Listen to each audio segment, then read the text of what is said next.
Yo, what is going on, guys? I'm Swizzle here, and today we'll have to answer this one question. Should you buy Animal Crossing New Horizons? Yes or no? We will be finding out today. This is Nintendo's fifth game in the series, as we had the one on the GameCube, the original Animal Crossing Wild World, Animal Crossing New Leaf, Animal Crossing Pocket Camp, and now we have the fifth one, Animal Crossing New Horizons. I believe this has to be the best game. I've played most of the other games. This has to be the best one. Now, some of you guys might wonder what actually really is Animal Crossing. Animal Crossing is a game. Animal Crossing New Horizons, I should say, because there's a bunch of different Animal Crossings that start differently. Animal Crossing New Horizons is a game where you start by buying this deserted island package from Tom Nook, who is a Tanuki character that appears in every single one of the games. You then move to this deserted island, and you can decorate it however you want. You can add so many different decorations. You can place all these different buildings. You can build all these different buildings. You can catch these fish, catch these bugs, donate these fossils, and just build up your town into a nice big masterpiece. Now let's really get into the question. Should you buy Animal Crossing New Horizons? Let's find out. Now, the main reason why I play Animal Crossing is because it's very time occupying during this nice quarantine life. And there's so many things to do in this game. There's so much freedom. There's so many tasks to be done. It is really it's also a nice stress reliever. Like through my day, it's just something nice to play, just to relax, and just chill and play this game casually. There's no competition in this game. It's completely casual. It's not competitive at all. It's nice and chill, and yeah. If you're more on the competitive side of games, I hate to break it to you, but this is not the game for you. I'm telling you right now, this is not the game. Like, there's not one competitive thing in this game except for the fish tournaments, and those are still not even competitive. You are competing against animals. Literal animals you're competing against. And they're not even real. I mean, like, they're like, no one is behind the TV playing as animals. Like, they're just there. Like, there's no competition in this game whatsoever. But some of you guys also need to remember, before you buy this game, it is a game for like maybe like an hour session, but in the start of this game, it could be quite addicting.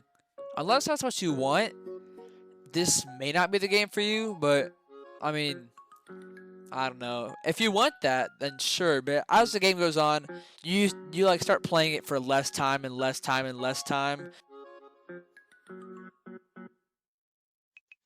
You might just be playing the game at 2 p.m. All of a sudden it's 6 p.m. Like, it's just so addicting. There's so many things to do at the start of the game, but as you get into the game, it starts to like slow down a little bit. It like goes a little bit downhill, and like things to do. The main things to do that you can do all the time is tasks for your villagers: catch fish, catch bugs, donate fossils, sell fruit. There's a couple things to do every single day, but some stuff just kind of goes downhill and like what to do in the game. Now, the multiplayer is one of my favorite features on Animal Crossing. The multiplayer, so for some of your friends that have the game can come over to your island, or you can go over to their island. So if you have one Switch at your house, and let's say you have like 4 friends over, or 4 siblings that like live and use the exact same Switch as you, you can create 4 accounts to live on one island, and you guys can all play together at one time, as long as you have 4 controllers. And you do not need 4 pro controllers. You can just have 4 Joy-Cons, and yeah.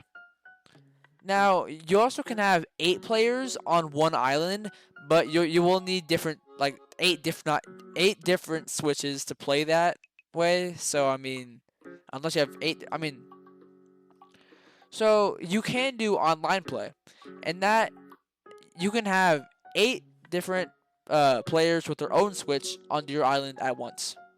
8 different people. You know how many 8 people is on one island? Gee, that's tight.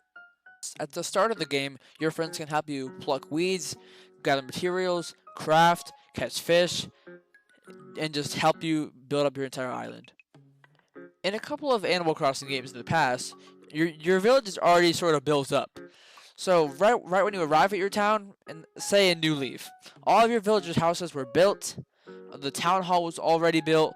I think retail was built too. I think all the stores were already there. This game, no, no, they were not. You had so the resident services started in a tent. There was no Able Sisters at the start of the game. Uh, you your house was very small. All the villagers, I believe, might have had tents on the first couple of days, and then you had to gather materials for a new resident services. You had to gather materials for a Nook's Cranny shop.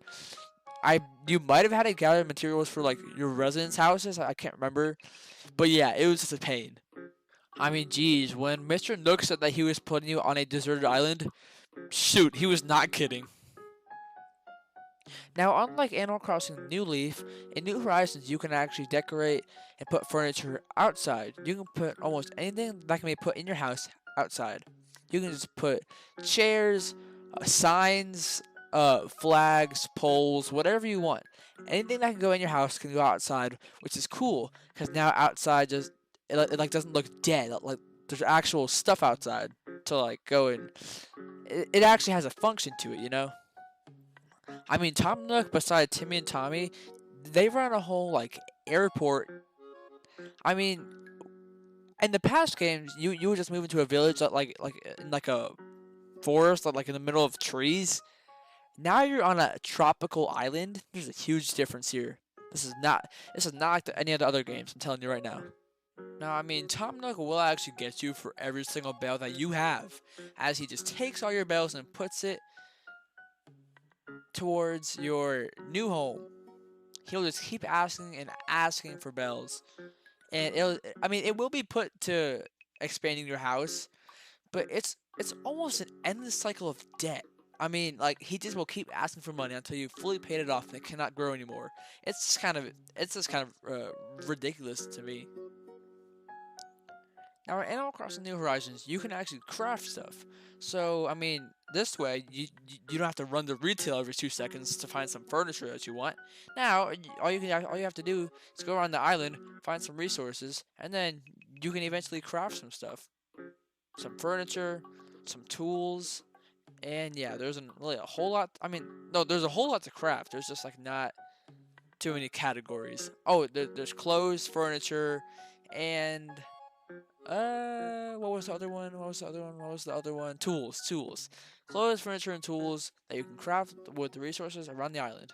Some are harder to find than others, but you know, you'll get there at some point.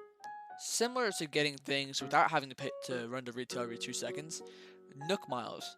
Now, Nook Miles can be redeemed for so many different rewards. So many. You can expand your inventory, you can buy furniture, you can get different crafting recipes, you can, yeah, it's like there's just so many things. You can get new clothes. Like there are so many things that you can earn with Nook Miles, and there's so many ways to earn these Nook Miles. Now, unlike New Leaf, Tom Nook will give you an entire Nook Phone. Now, the Nook Phone it like operates sort of like a smartphone. There are a bunch of different apps on the Nook Phone, such as the camera, the ways to earn Nook Miles, your Critterpedia, the map, the custom designs, the DIY recipes, chat log, passport, best friends list, and a rescue service. Now, I sort of want to get into the rescue service a little bit more, but I'll do that later. So yeah, so the Nook Phone just has a bunch of apps that you might actually have on a phone. I mean, no, actually, the only app that you would have might be a camera app. But yeah, so yeah, it is just a different experience. So New Leaf did not have this. So now there are a bunch of different ways to use these features. It's kind of like, remember in New Leaf how like on the screen there was like a bug list, and then there's like a fish list, and then there's a design list. It's kind of like that, but he just gave you a phone. So yeah. Now I want to get into the rescue service. So the rescue service will come and pick you up whenever you need it, anywhere on the island. So let's say that you were stuck and maybe some bees are chasing you. Call rescue service and they'll come pick you up and drop you right in front of your house, or like at the plaza, or anywhere you want. So if you were ever endangered, which I've never actually used it myself, I've never needed to use it, they will pick you up and get you wherever you need to be. They'll get you to safety. Now I've never used it because it costs Nook Miles, and I'm not gonna waste Nook Miles just to see like what it's like. So I'm gonna use it when I actually need to use it. So yeah. So the question was, should you buy Animal Crossing New Horizons? What I'm gonna say definitely go buy it. Now, what you say, that's a different call. If you think that this game sounds good, I suggest you buy it. This is one of the best games I've ever played so far. I really recommend this game. I think you should buy it. If I mean, like, this is your call. But yes, definitely buy the game. This is one of the best games I've ever played. So that wraps up why you should buy, or should you buy Animal Crossing. Yeah, so thank you guys for watching. That is all. Like, comment, subscribe, and I'll see you guys in the next video. Peace. I'm not scared to die, just tell my